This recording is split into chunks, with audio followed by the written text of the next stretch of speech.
My name is AGE Fanatiq. My real name is Lauren Riley. I am from, I guess you can kind of call it SoCal, and I am a Marvel vs. Capcom 3 player. You know, we got a Super Nintendo when I was about 8 years old, and we spent, you know, my family were really competitive, and I had older brothers, and so we all played we played Street Fighter 2 for the Super Nintendo and things like that, and I was just very competitive with it. I've always just enjoyed competition, and so fighting games was kind of like a right fit for me.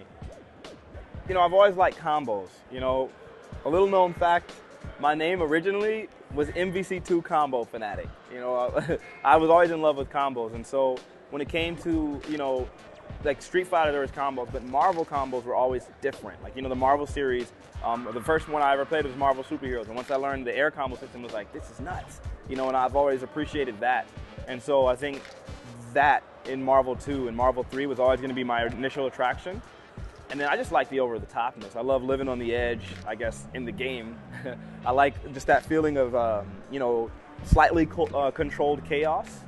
And I think that you can't get that kind of style from any other game. That's what I like the most. You know, the very first time I ever saw MSP, I was at an arcade. I went to this arcade called Tilt in the mall near my area in Palmdale. And, you know, I played everyone. I liked all the characters, but I saw someone use Magneto, and they did launch, super jump, 1, 2, 3, 4, air dash up, 1, 2, 3, 4. So they did a double air combo. And the concept was like, whoa, you can do a double air combo. And then someone showed me a combination with Magneto and Psylocke where you would, you know, you do a little bit, and then you put them into a hypergraph, and then you combo them, bring them back down to the ground, and relaunch. It was just, you know, just that combo ability to me was just really attractive. And then, so, you know, I loved that character, and at the time it was based purely on the combos.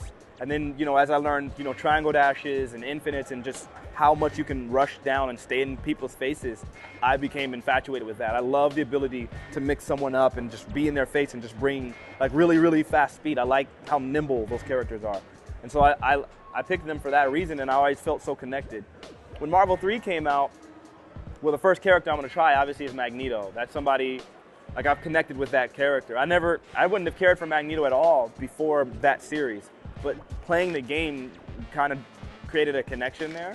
So when Marvel 3 came out, the first character I was going to try was obviously Magneto. Next character, obviously Storm, who is now named Beyonce. And then third character was kind of up in the air, but eventually I found that Sentinel benefited Magneto so much that I had to use him. And it makes Magneto who he is, in my opinion, for my team. I have a unique rush style, and it's completely based on Sentinel. So I stuck with them because they were just so good. I just saw so much potential. Well, you know, I'm so happy nowadays that people understand that, you know, when it comes to what you're using, it's all preference. You know, people are using hitbox and pads and sticks. Unfortunately, when I first came into the scene, there wasn't that awareness, there wasn't that understanding.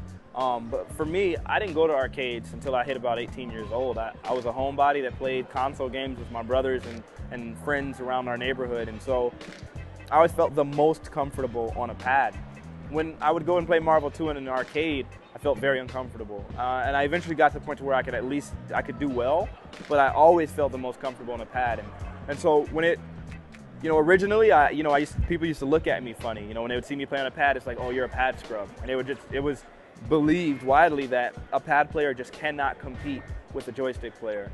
And I was the first person to show that a pad player could get top 8 in a major for, you know, the Capcom games and things like that. And so for me, you know, it's a happy thing, you know, just to show people, like, you know, that when I see in tournaments even today, and there's so many pad players, and it's like, I almost feel like in a way I kind of inspired that. I get those messages a lot where people tell me, you know, you really inspired me to use pad. I used to think that I had to switch to joystick until I saw your matches. And so it just feels good to know that, you know, I've inspired that, and I've proven the point that you don't have to play on joystick to do well in fighting games. And I'll never be more comfortable on any other you know, device. You know, I mean, depending on what mood I'm in, I can sometimes be a pretty silly guy. And one day, I was at FGTV House, and it happened to be Black History Month. And I used to use the characters with all white outfits. And since it was Black History Month, I decided I'm going to make sure I use the all-black Magneto, the all-black Storm, and the all-black Sentinel. And so it being Black History Month, I decided to give them black names. And so Magneto I called Magnegro. Storm, she became Beyonce, which is a whole nother story in itself. And Sentinel, someone else chimed in from the stream chat and they said Senta Jamal, which is just one of the blackest names ever. So, you know, being Black History Month and having all black outfits, that's kind of the way that came about. Beyonce is kind of different, but at least that's Magneto and Sentinel, aka Magnegro and Senta Jamal. Beyonce is the funny. My brother actually came up with that. You know, he was he's also very silly depending on the day and what the mood is. And one day we were just comparing different women, you know, and just we were talking about different singers and different actresses and just, you know, just kind of comparing their beauty. And one day he starts talking about Beyonce, like, yeah, but she ain't better than Beyonce. And just the way he was saying it was so funny to me. And so I'd been talking about Beyonce because it was Black History Month and all of that. And so as I picked Storm, you know, I was like, you know what? That's my Beyonce. She's the Beyonce of this game. And so then, you know, after that, I just always referred to her as Beyonce. And then it just kind of caught on, and then we ended up selling a shirt. And it just, you know, it just became this meme. And, you know, and other people, you know, like Filipino Champ has the Flamehead Beyonce, and then Combo Fiend has his green Beyonce, which is She-Hulk. And, you know, you have Beyonces in every game. Everybody has a Beyonce. But Storm is obviously mine. I was excited about that match. You know, I was very excited. You know, training and everything started so long. You know, like I had about a month or so to train, maybe a little bit more. And, you know, I just dedicated. I said I wasn't going to play music. I wasn't going to play League of Legends. I wasn't going to play anything but Marvel. And I'm just going to dedicate my time to that. And, you know, putting in that training, putting in that time, it made me feel confident as far as my ability. Like, I felt like I'll play well, I'll perform well. But I also realized that he'd put in a lot of time, and I'd never really fought a Ryu, and that was intimidating. So I went into the match, when we very first confirmed the match, I felt very confident. Considering his level of skill and where I felt I felt very confident, like I'm going to beat him pretty free. You know, I guess as the match, you know, going in, I tried to psych myself out. I guess what I did is I convinced myself that he was one of the best players in the world in order to make me take it seriously. So I would not neglect it. I would train, I would go in. And so upon doing so, going into the match, I became a lot more intimidated, because then I started feeling like, man, this could be really close. He might beat me. It could be 15-13, 15-14, who knows? And that, I think, it helped me perform. And as the match started, when he won the first two matches, it didn't faze me. It was just like, okay, there's two matches. All right, let's turn it on. And, you know, I was just trying to calculate, like, what can I do differently to stop him from beating me? And then, you know, as I started winning more and more, it didn't change. Even with at one point, the match was 14-4. And, you know, Filipino Champ had been coaching me. And I told him, he was like, okay, we're getting up. I'm getting up, it's done. And I was like, no, stay. And he was like, well, you know, Justin Wong, me, no one in this world is going to beat you 11 games straight. No one can do that. And I was like, no, stay. I just, you know, at that point, I am so serious and it's all business. I don't want to risk the possibility of taking anything for granted.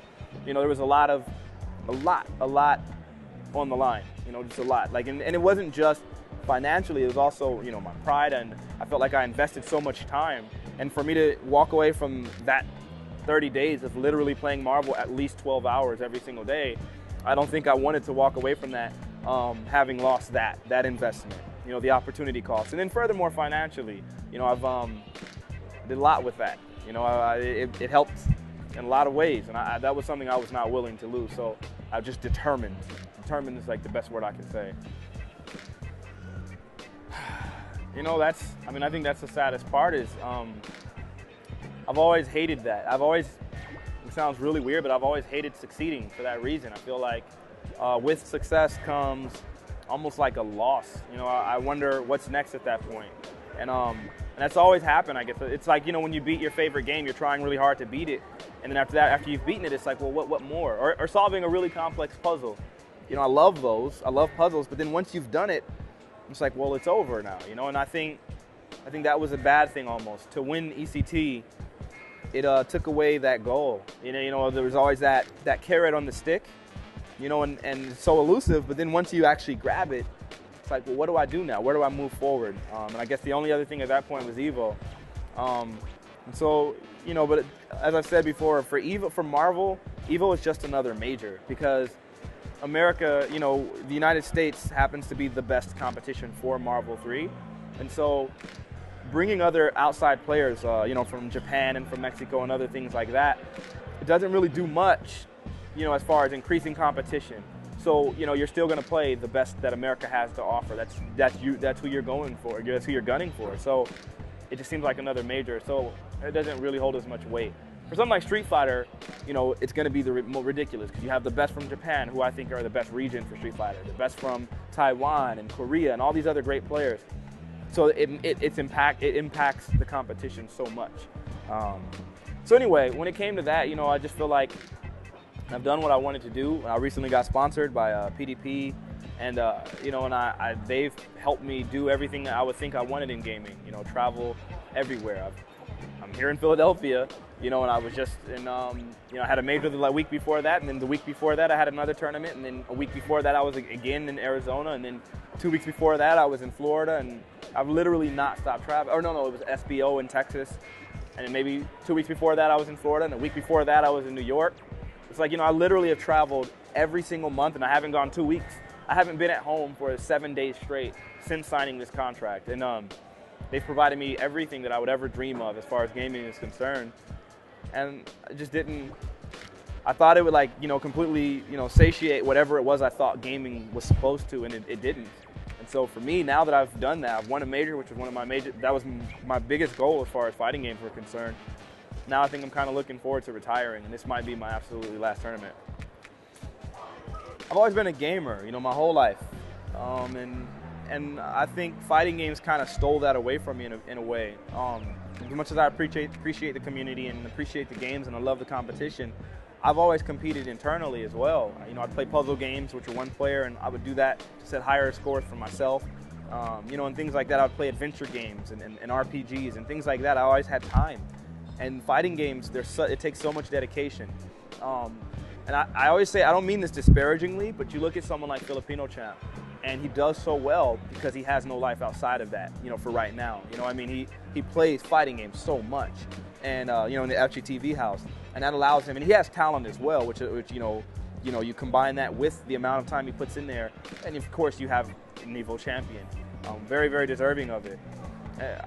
I want more out of life for myself. I've always enjoyed, like I said, making music. I've always enjoyed spending time with my family, which I don't do much now. I've grown very distant, just from, you know, isolating myself so much and pursuing these games and things.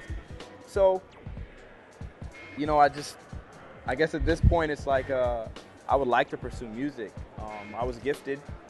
You know, I was considered, I guess, a prodigy as a child, and you know, I guess I've neglected that as well. I haven't been playing a lot of music. I've been really focusing so much on fighting games that I would go months sometimes without touching a piano. And that's like my biggest passion. So for now, I think it's really just reconnecting with my family, you know, spending a lot of time doing music and, you know, I guess getting back to old games. Like, you know, I've never played Final Fantasy 13, and I love the Final Fantasy series. You know, maybe I'll play a little bit of World of Warcraft, or, you know, just playing all the games and things that I wanted to do, as well as social life, like, you know, maybe going out a little bit more and hanging out with friends that aren't connected to the fighting game community. The Glow controller? Oh man, it's the best. You know, wow, it's really amazing. So I was doing well in fighting games, and like I said, I wanted to be sponsored, and eventually I had a person come up to me. His name is One Handed Terror. He was an old school Street Fighter 4 player, played, you know, Super Turbo and things like that, and he's a really good Chun-Li player, and he approached me, and he was looking for pad players to sign, and he told me, hey, I have a controller, I want you to try it out and see if it works, and if it works for you, I'd like to talk to you about a sponsorship deal and all those things. And so, you know, I grabbed the controller and I used it, and it was really good. Like, I was shocked, honestly. You know, it still took some breaking in, but it was so good from the beginning that it was, you know, I was amazed. And that, of course, made me very excited, the idea that I'd be able to use this controller that had this glow. And I just recently acquired the sponsorship with PDP, which the world didn't know about yet. The fighting game community had no idea. And so I was going to have that, and I was going to be able to reveal that at what I was hoping would be a brand new chapter in fighting games, which was the money match with Ray Ray. And so, you know, as I broke it in and I got so comfortable with it, it was like, this is my favorite pad. And I mean, I'm pretty sure people could see at ECT my execution was so consistent. And you know, I mean, I want to say it's a result of training and practice and, of course, prayer. But also, I feel like that pad itself, it was the equipment. Because I had never been so consistent or so comfortable before using any controller. I've used so many of them, and I don't think I'll ever feel as comfortable using anything else. And that's just me being honest. I'll probably be retiring, and I have no reason to continue to promote PDP necessarily, but it really is a great controller. And I like the glow. You know, that glow, it stood out. It was a green glow, and everyone saw it. And I've always been associated with money matches, and so you know, it had so many. It was a multifaceted.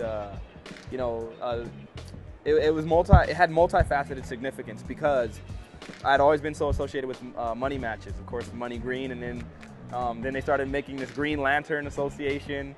And you know, it was really good. It had the glow, and people would say, "Oh, that's where he gets his powers." And, you know, it was a really fun thing, you know, that happened. And I think it almost kind of catapulted this recognition just because I had something that standed out so much. And so I really appreciated that controller. I really like it, and I thank PDP for it. You know.